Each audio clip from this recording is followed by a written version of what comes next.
Welcome to our video. আজকে আপনাদের দেখাবো শাপলা ফুলের বড়া কিভাবে বানাতে হয়। প্রথমে ফুলের মধ্যে যে সবুজ অংশগুলি আছে সেগুলিকে বাদ দিয়ে নেব। তারপর শুধু সাদা অংশগুলি আলাদা করে নেব, মাঝের অংশটিও ফেলে দিতে হবে। এরকমভাবে সব ফুলগুলিকে ছাড়িয়ে নেব।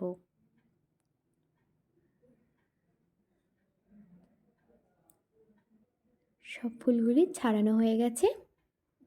এবার এটাকে ভালোভাবে ধুয়ে নেব। ধোয়ার পর এগুলোকে কুচিয়ে নেব। ভালোভাবে কুচিয়ে নিয়েছি। এরপর এর মধ্যে দিয়ে দিলাম 1 হাতা বেসন, 2 হাতা চালের গুঁড়ো। যা চালের গুঁড়ো দেবেন তার অর্ধেক বেসন দেবেন।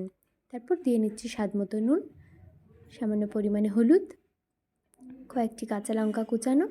এবার এটিকে ভালোভাবে মিশিয়ে নিয়ে হালকা হালকা জল দিয়ে দিয়ে ভালো করে মেখে নিতে হবে। মাখা হয়ে গেছে। এবার একটি কড়াইয়ের মধ্যে সাদা তেল গরম হতে দিয়ে দিলাম। এবার বড়ের আকারে করে এগুলোকে দিয়ে দিতে হবে কড়াইয়ের মধ্যে। সব বড়াগুলি দিয়ে নেব। তারপর এপিট ওপিট লাল লাল করে ভেজে নিলেই তৈরি হয়ে যাবে আমাদের শাপলা ফুলের বড়া।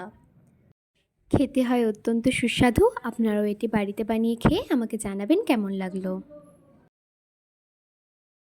যদি এই ভিডিওটি ভালো লেগে থাকে তাহলে আমাদের লাইক এবং কমেন্ট করবেন, শেয়ার করে অন্যদের সাথে ভাগ করে নিন, আমাদের ফলো কিংবা সাবস্ক্রাইব করে দিন।